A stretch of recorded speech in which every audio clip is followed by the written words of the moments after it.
It's 6 a.m. in Tulkarem, a Palestinian city on the West Bank. The night shift is over and workers are going home. Behind the steel door, there are Israeli factories that manufacture cardboard, fertilizer, and agricultural pesticides.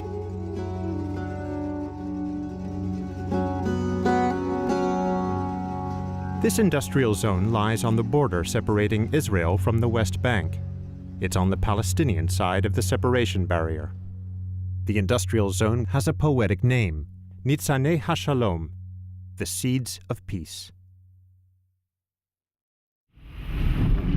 ما فضيحة هاي أنا بحبش هيك مواقف هنحط مواقف حرج أنا اسمي جودات طلوزي انولدت في طول كرم في 24/3/1966. أنا بلشت أشتغل من عمر 12 سنة واشتغلت في إسرائيل طبعاً. العمل في إسرائيل كان جيد جداً وإذا ما كانش يعجبني الشغل هون أروح يعني أنتقل من مكان لمكان بسهولة. هذا كله ملغي خلص يعني إذا صح له الواحد شغلي هون أو هون بظل ماسك فيها لأنه ما فيش شغل غيره. بسبب الانتفاضة طبعاً إنه صارت عملية التصاريح هذه وهويات ممغنطة وكثير من العمال مرفوضين ما بيقدروش يحصلوا على تصاريح أو هوية ممغنطة عشان يدخلوا لإسرائيل. عشان هيك اضطروا إنهم يشتغلوا في المناطق الحدودية في المستوطنات. عشان هيك تركت العمل في إسرائيل وصرت أشتغل هنا. كنا قد ما يجي هنا نعمة وخير كثير.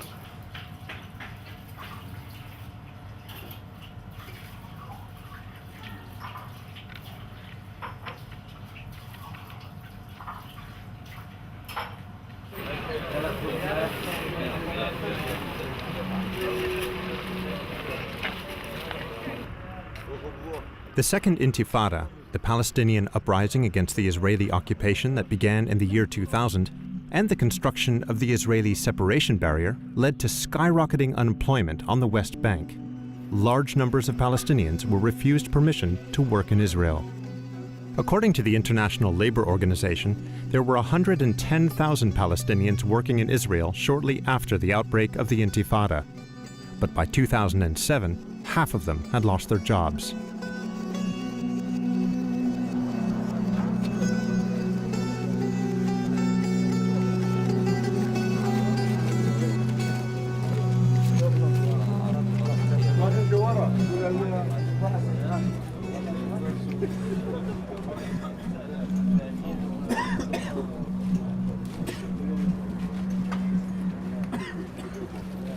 A small number of these Palestinians found employment in Israeli industrial zones on the West Bank. The first were built in the late 1980s. In the first place, they didn't want to build the industry here. They were asked by the government to do a favor and to build their industry here in the West Bank so that the Palestinians will have jobs. As a matter of fact, it's about 20,000 job places for Palestinians in those settlements. It's a nice part of the national income of the Palestinian economy.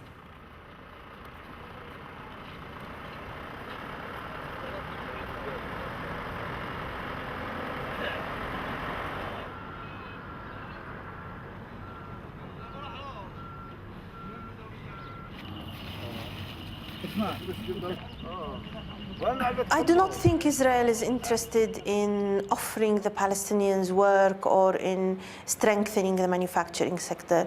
Israel has a private sector that wants to capitalize on cheap labor.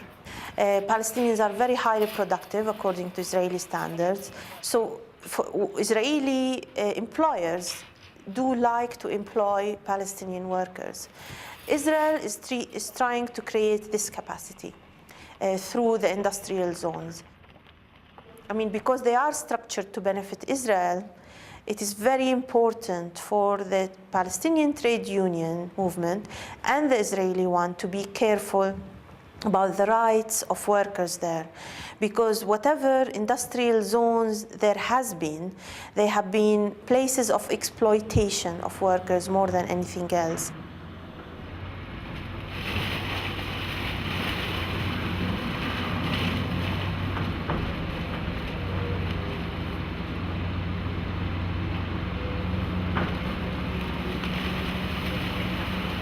We make export of some dozens containers, 50 to 100 containers a month, of all sorts of waste paper, especially to the Far East, to China, to India, to Thailand. The advantage here is that the salary is less than Israel, and the economy here is different. But I mean, the salary here is about 3 or 4 times more than the Arab world, or Jordan or the West Bank. So it's benefit for both sides. My name is Muhammad Amara. I am a refugee. My whole family is deported, and we are living since we deported from our land in refugee camp to Karim. I was released from the prison in 1989 after 4 years sentenced in Israeli jails because I was a member of Fatah and struggling against the occupation. Israeli intelligence service said that I am threatening the Israeli security or Israeli community, whatever. And at that time I met some trade unionists in Kitsaot prison, and we discussed rebuilding of trade unions. And from that moment, I got to be involved in trade unions issues, in BGFTO activities as a very activist. هذا المصنع عندنا كان يجيب بواقي المصانع ويمتصوا منها. كنا نمتص احنا العمال، ناخذ الكرتون نحطه على جنب، النايلون على جنب، الخشب على جنب، الحديد على جنب. في براميل بلاستيك من المصانع الأدوية كانت تيجي عنا، وهذه كانت تسبب روائح كريهة وتسبب لنا أمراض. بسبب الروائح الكريهة صار عندي دقات قلب سريعة. كان اللي طبعا إذا انكب من البرميل على الكرتون وانت تيجي تمسك الكرتونة هذه يحرق ايدك أو اجرك أو وجهك. يعني الماكينات كلها عنا صعبة جدا وخطيرة. في حتى عنا مقص بقصوا عليه كرتون، صفطات كرتون، واحد دخل ايده بالغلط وانقطعت ايده بالشكل هذا. We give them the helmets and the dust filters because the welfare is very important. And there are accidents. I mean, one man, his hand was cut from a machine, and also one man, his finger was cut. And sometimes people get injured. And this is why we have we employ a safety inspector here that inspect that the workers abide the law of the safety.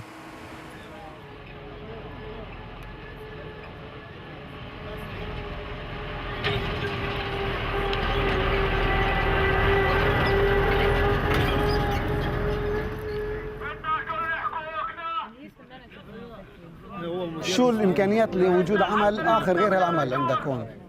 في؟ This is the only opportunity to work. عشان هيك المعلم محتكرنا كلنا. For that, the Israeli employer unfortunately just blackmailing us. He just denied this minimum wages because that he knows already that we have nothing to do after his job and there's no any kind of opportunity. We are not against industrial zone, but at what expense? At what price? A price of our health or what kind of threat? Your life or your money? Your life or your work?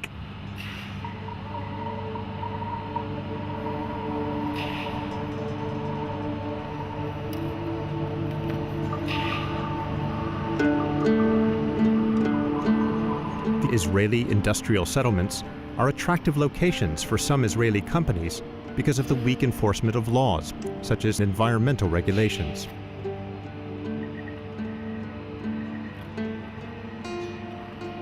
One of the factories at the Nizzane Ha Shalom industrial zone is Gishori. Originally, Gishori was situated in Israel, but in 1982 it was ordered shut by a judge after residents living near the factory complained about pollution. 5 years later, Gishori reopened on the Palestinian side of the border. And again, Israelis living in the direct vicinity of the factory filed a lawsuit. But this time, the judge ruled that the factory could remain open because it was not a nuisance to the plaintiffs. The wind generally blew in the other direction, towards the west. and the Palestinian city of Tulkarem.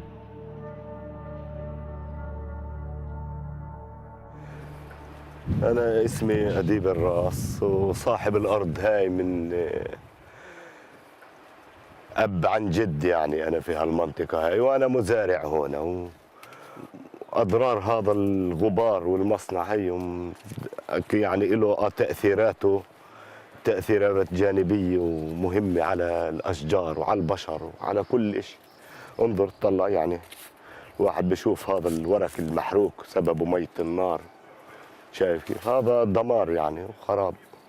يعني منتج اني اقدر اسوقه بالسوق صعب بسبب شكل الثمار، شكلها مكزز، شكلها مضروب. القضية مش قضيتي انا لوحدي، احنا بنتخرف عن مدينة باكملها تعيش في ظل هذا التلوث القاتل. اي واحد، اي بني ادم بتقول له انا ساكن بالقرب من مصنع جشوري، بقول لك هذا يمكن مريض في السرطان اكيد.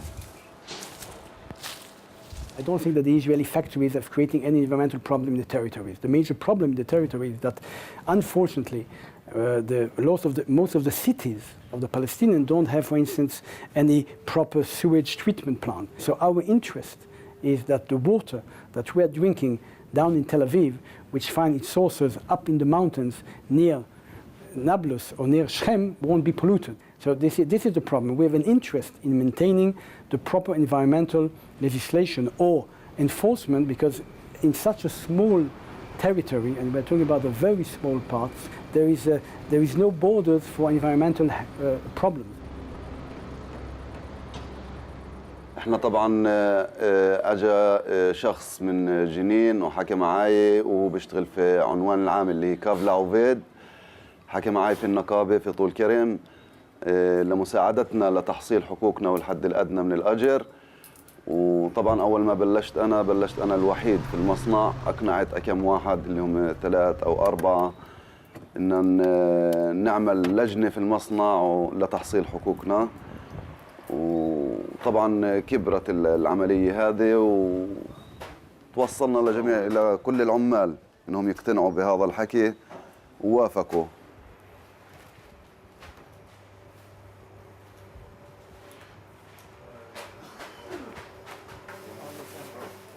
نصوحي هذول عندي. عندما صار الاشي يعني رسمي 100% وانفصلت انا وكمان عمال 2، الباقي تخلوا عنا.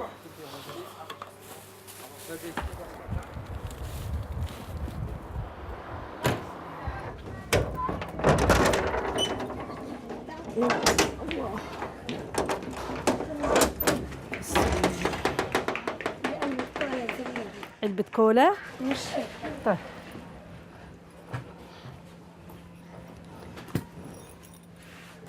احنا عيب المرأة عنا تشتغل وهي جوزها يعني بجيب مصاري، بس لما قعد عن الشغل منين بدنا نصرف على الدار؟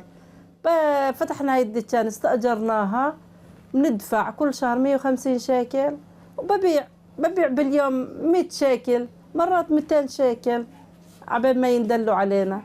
المهم يعني نصرف على الدار، الواحد يتسلت، يعني لازم تساعد جوزها لأنه هو مش لاقي شغل.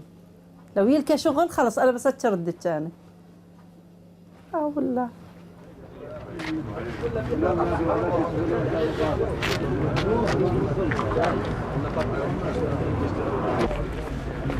As long as there are such big obstacles for Palestinian workers to go to work in Israel, the level of unemployment in the West Bank will be very high, because the economy is very weak, because of, historically speaking, Israel would not allow for Palestinian independent economy to develop. If there is very high unemployment rate and people are starving, they will accept low salaries below the minimum wage law because they don't have a choice. They will not go to court because this is the only choice they have. Somebody else will be ready to get the job with 50 shekels, 1/3 of the minimum wage, just get the job, because the alternative is starve at home.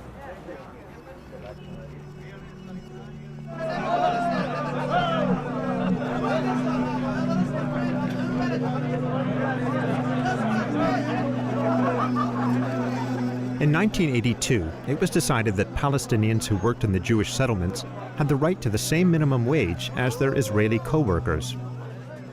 But since then, the Israeli authorities have never properly monitored whether companies in the settlements comply with the rules.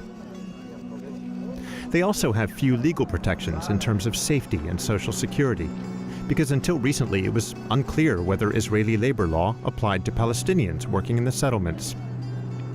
This issue is linked to more fundamental questions. Are the Israeli settlements in occupied Palestinian territory legitimate? And are they part of Israel?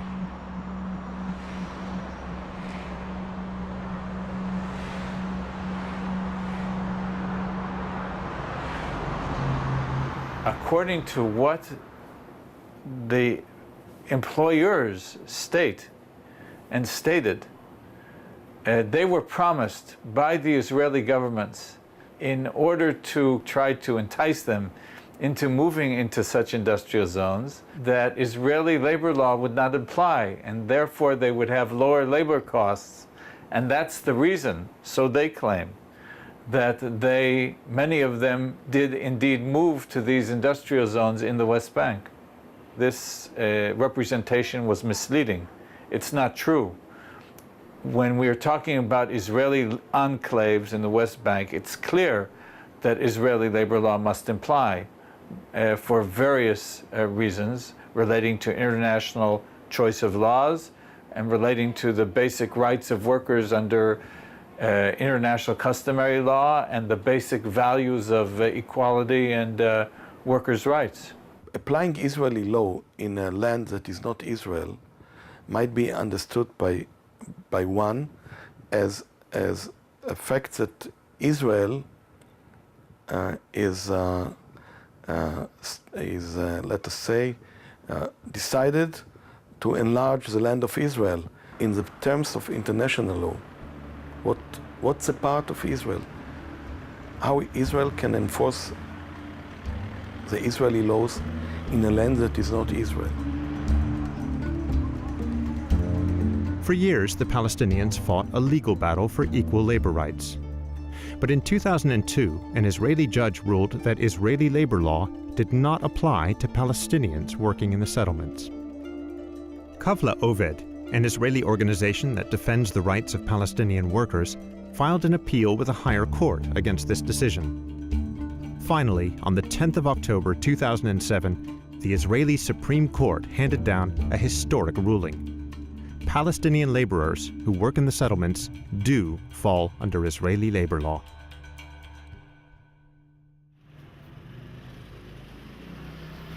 The Israeli High Court decision is important because it depends on the equality between Palestinian and Israeli workers at the settlements.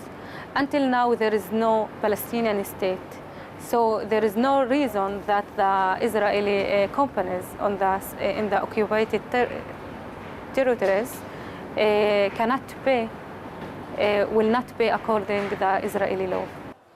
Now Israel demands now that all the settlement blocks, will become part of Israel.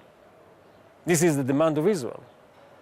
So the Supreme Court is saying to them, you want the settlement blocks to be part of Israel, okay, accept the Israeli law. Actually, in a sense, in contradictory sense, it is a decision of the High Court, is a decision that comes together with a demand of Israel to annex part of the West Bank.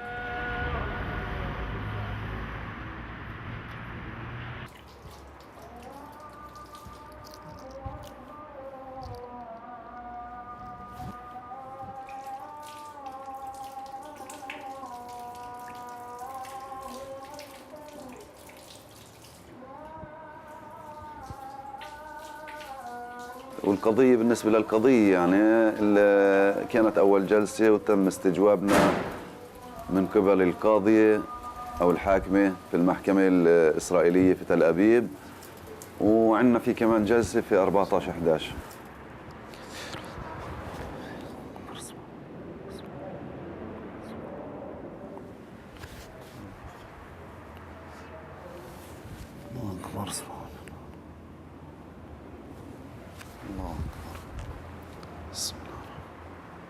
الحمد لله.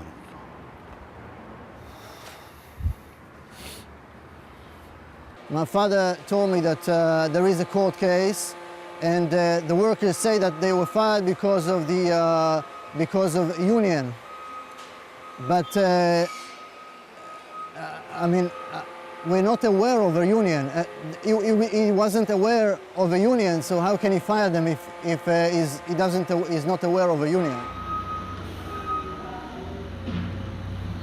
I don't remember of any major problem of workers, whether they are Palestinian or Israelis, that have faced any problem with Israeli employers in the territory. So I don't think that you can single out that as being an issue.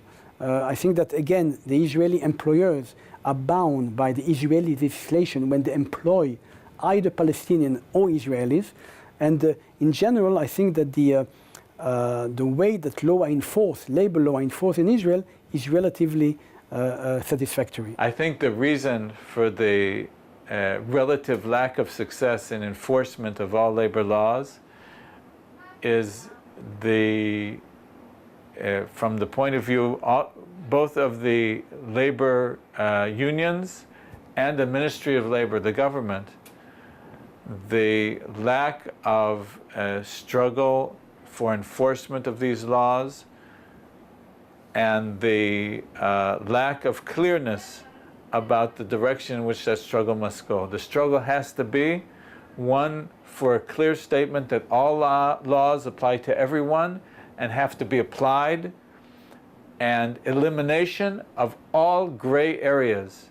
Gray areas, doubt, questions, always are to the benefit of the employers and are never to the benefit of the employees.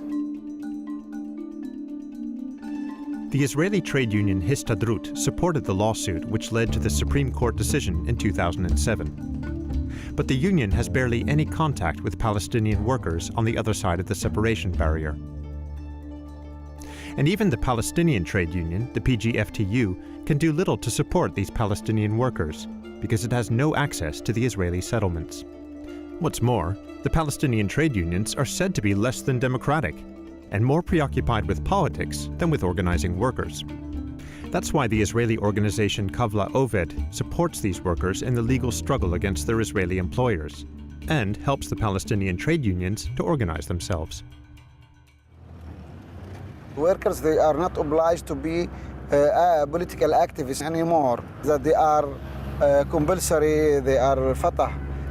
Our people in general, they are politicized. That means they became politicians on compulsory because the situation just push you to talk about politics, to live with politics, to live with changes, to run the changes. Then sometimes food, bread is politicized. The mentality of workers as Arab community, it's different. The culture or democratic culture, it's still in grassroots. We need to improve such culture to strengthen the idea, the beliefs of people in struggle, and how to defend our rights and how to come together, even that we have different point of views. There is vacuum. Palestinian workers, they need some organizations to stand by them and to help them to achieve their rights. And until now, we think that the PGFTU from one side and the Histadrut from the other side is not doing their work. We started with 15 workers, very afraid. They have no trust in each other because they think if anybody talk bad things about the employer, others will let the employer know about him and he will get fired. The High Court decided something very positive. Does it automatically mean that an employer in Tulkarem, Nizzane Ha Shalom industrial area will change the salary tomorrow? If nobody asks for, if nobody supports the workers, if nobody implements it, if nobody put an employer that didn't pay in court and criminalize this employer, this decision of the court might remain on the paper, have nothing to do with the life of the workers.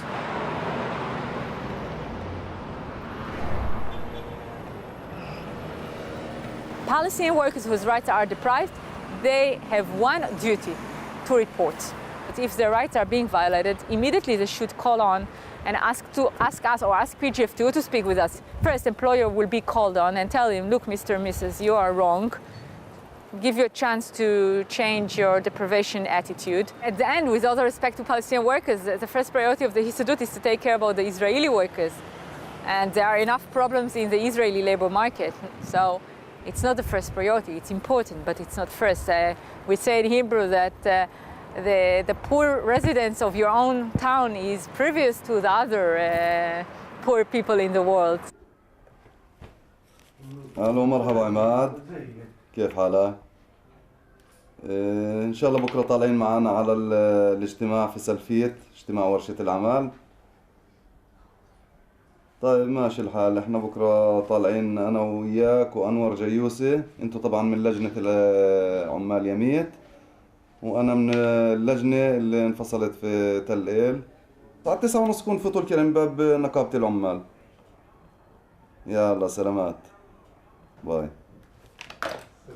أنا انفصلت عن عملي بسبب إني طلبت في حقوق العمال، حاولت إني أسست لجنة في المصنع عنا وانفصلت بسبب مطالبي لحقوق العمال، ورايح أستمر في هذا العمل إن شاء الله على أساس نحقق الأهداف هذه، الحد الأدنى من الأجر للعمال في المستوطنات،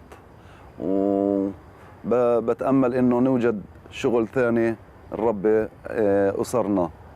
وأنا بعتقد إنه خلص بكفي، يعني اليوم طول اليوم وأنتوا تسألوا فيي أسئلة ووجعتوا راسي. السلام عليكم.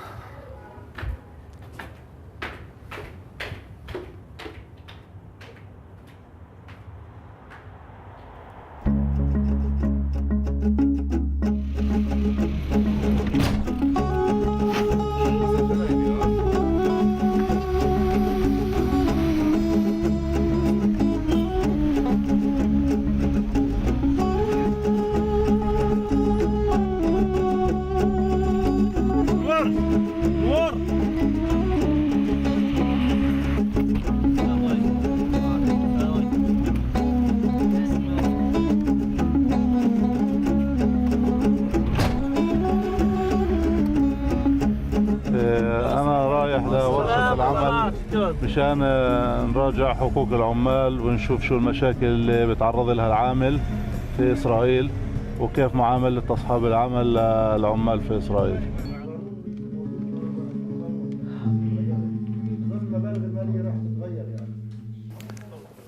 احنا جينا على اجتماع ورشة العمل هنا في سلفيت عشان نعرض اللي عملناه في المنطقة الصناعية عندنا في طول كرم، ونفهم العمال شو الأخطاء اللي صارت معنا. أنا وكمان 2 من عمال اللجنة اللي انفصلنا من شغلنا بسبب إنه العمال الثانيين تراجعوا أو إنهم ما وقفوا معنا في محنتنا.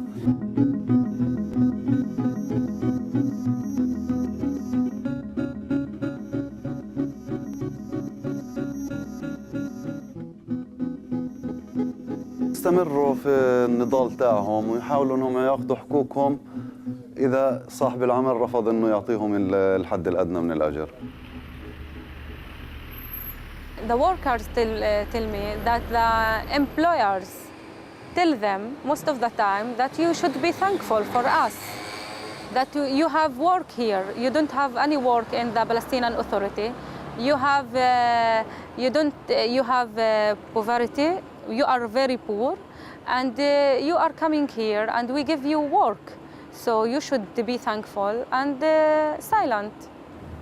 I believe that the Palestinian workers, they are compulsory doing that job inside industrial zones in settlements, because this is the compulsory alternative. There is no any other choice to be made by the Palestinians themselves.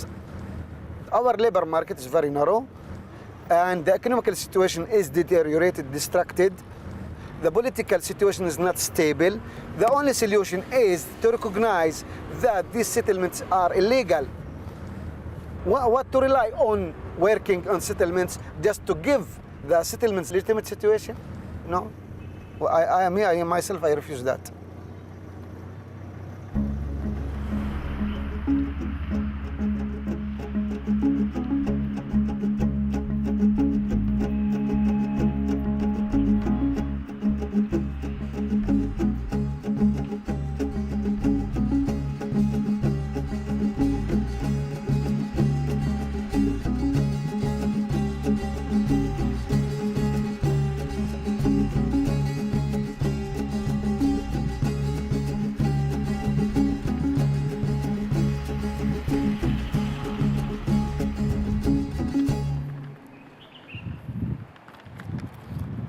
أنا قدمت طلب للإدارة المدنية في طول كرم فلسطينية طبعاً لتصريح للدخول لإسرائيل لمحكمة العمل في منطقة تل أبيب. قدمت هذا التصريح قبل 3 أيام اللي هو يوم الخميس اللي فات، وهيني أخذت التصريح هنا طبعاً لمدة يوم واحد مش أكثر. The closing of commercial crossing points along the borders of the West Bank and the Gaza Strip, a measure taken in response to Palestinian attacks, has severely damaged the export trade. It has also paralyzed many manufacturing processes that depend on imported materials, like machines and tools. The more than 500 Israeli checkpoints inside the West Bank badly hamper the movement of workers and goods. This is the main reason for the collapse of the Palestinian economy and the unprecedented increase in unemployment and poverty in the occupied territories.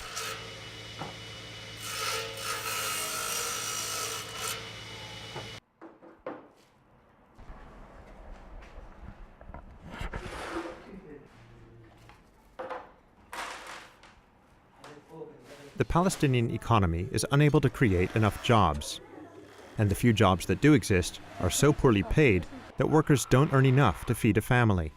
More and more of them are turning to the last resort, working in the Jewish settlements. I was involved in setting up the first Palestinian telecommunications company called Paltel, Palestine Telecommunications Company. When we built the Palestinian Telecommunications Company, it also has a mobile branch to it. In order for a mobile telephone company to work, we need frequencies that are in the air so we can actually communicate. The Israelis control not only the land, not only the people, not only the water underneath the land, but they also control the frequency spectrum above land. And every time we want to be able to establish anything that uses the frequencies, we must get permission from the Israelis. They delayed this several years. I believe that if the relations will be better and a real peace will be between the two nations, we wouldn't need those checkpoints, or at least most of them wouldn't be needed. Those checkpoints are not in order to bring the Palestinian economy to a very low stage. Those passages are because of the terrorists.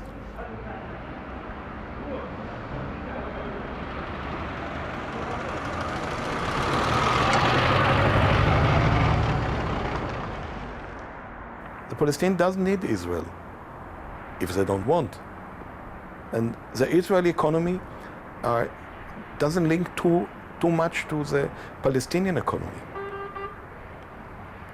Unfortunately, in the opposite side, the Palestinian economy is linked to the Israeli economy because they didn't build their basic economy that will let them be independent. Our economy overall is a $4.2 billion economy. Out of those $4.2 billion, 60% of that is coming from Israeli and settlement products. So more than half of our economy exists because the Israelis are selling us products and services, not because we love to buy their services, because the cost structure for anything else, from importing products from abroad or even manufacturing products locally is too high. The cost of transportation, the cost of shipping goods, the cost of entering cities, the cost of waiting in line at the checkpoints, all of this in economy factors into the cost of the product. So whereas, for example, a manufacturing plant in Nablus that wants to send his product to Hebron, still in the West Bank, he must go through at least 5 to 10 checkpoints to get his product, if it gets in, to the other city. Whereas an Israeli manufacturer in Tel Aviv has direct access to every single Palestinian city. They could export computer services. In Palestine, they can build a data center. You name it. There are so many jobs that are created in India, for example, and could be created in Palestine. There are educated people in the West Bank. As a matter of fact, on the year 2000, they were on the way of building such industries, in Ramallah especially. Unfortunately, the intifada that the Palestinians started bring those conglomerates to have cold feet, what we call, and they decided to wait with those industries.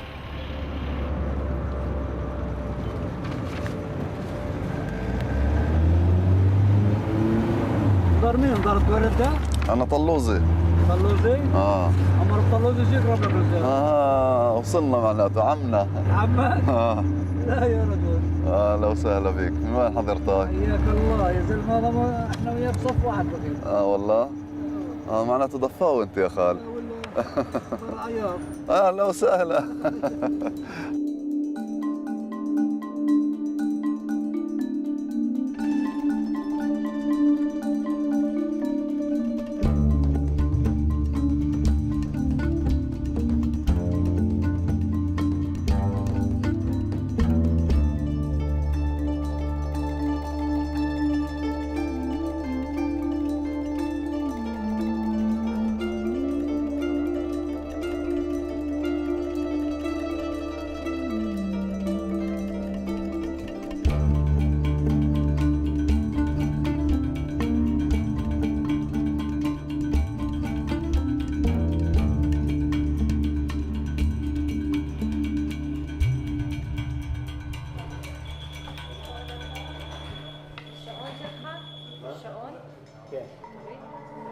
In 2005, the World Bank unveiled a plan to expand industrial areas in the West Bank and Gaza Strip.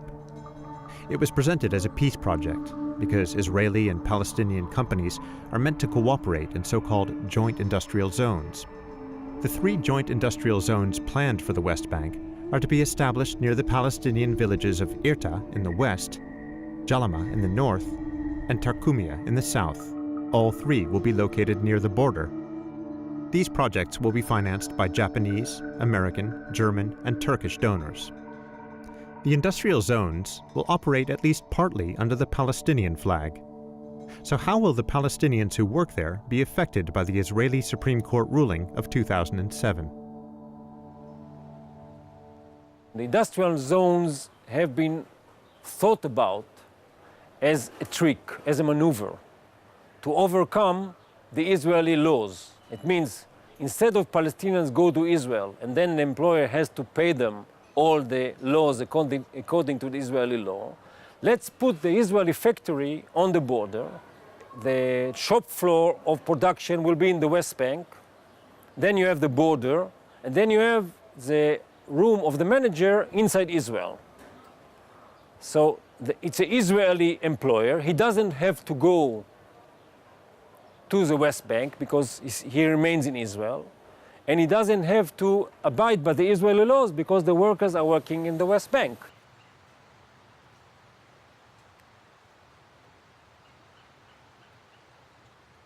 They call these industrial zones along the wall, or border industrial zones. And they already announced that the salaries of the workers in this area will be 1,500 shekel, which is almost around 250 euros. in the Israeli law, the minimum salary for the Israeli worker is 9 or 800 euro. But here they will give the Palestinians 250 euro. This project should be ready by 2008. They are talking about around 100,000 Palestinian workers working in this. And in the coming 20 years, they hope they can raise this number to around 500,000 workers. We find a way to develop those industrial zones, so obviously it will provide work.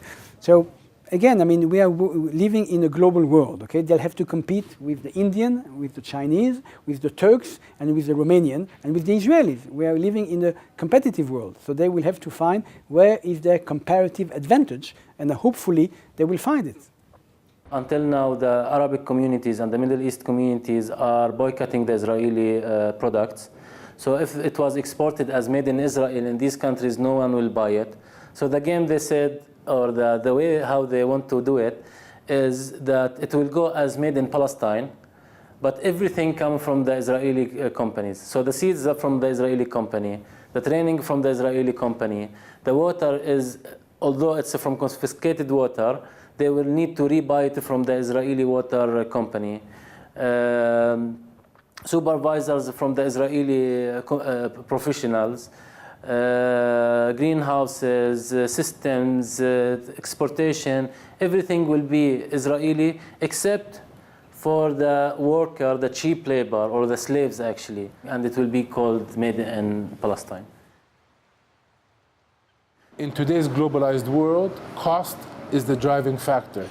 And what Israel is doing in the West Bank, by giving so many incentives to the Israeli settlers, the Jewish-only settlers, or by creating industrial zones around the settlements, or even the new talk about creating joint industrial zones between Palestinians and Israelis, all of this is a way for them to tap an impoverished Palestinian community as a cheap labor force.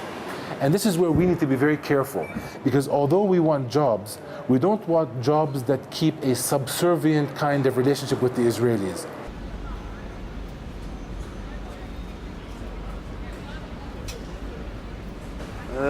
أجلوا لي القضية. طبعا أنا جيت هون على محكمة العمل في إسرائيل في تل أبيب، والقضية تبعتي تأجلت ل 21/2/2008.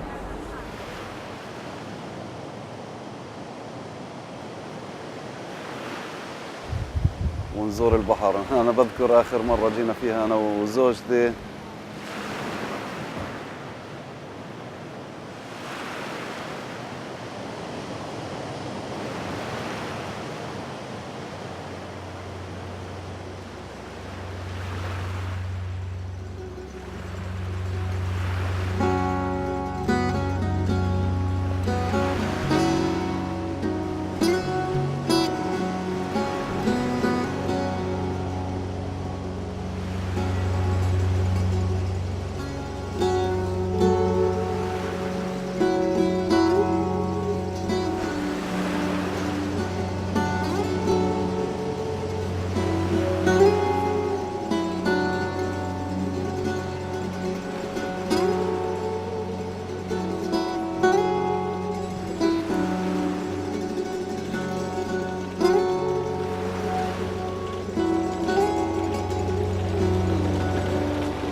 مرحبا، كيف الحال؟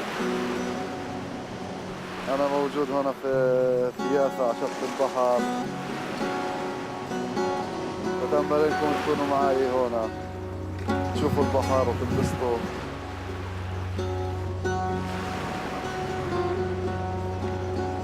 وإن شاء الله رح نخرج علينا ونيجي كلنا على البحر هنا.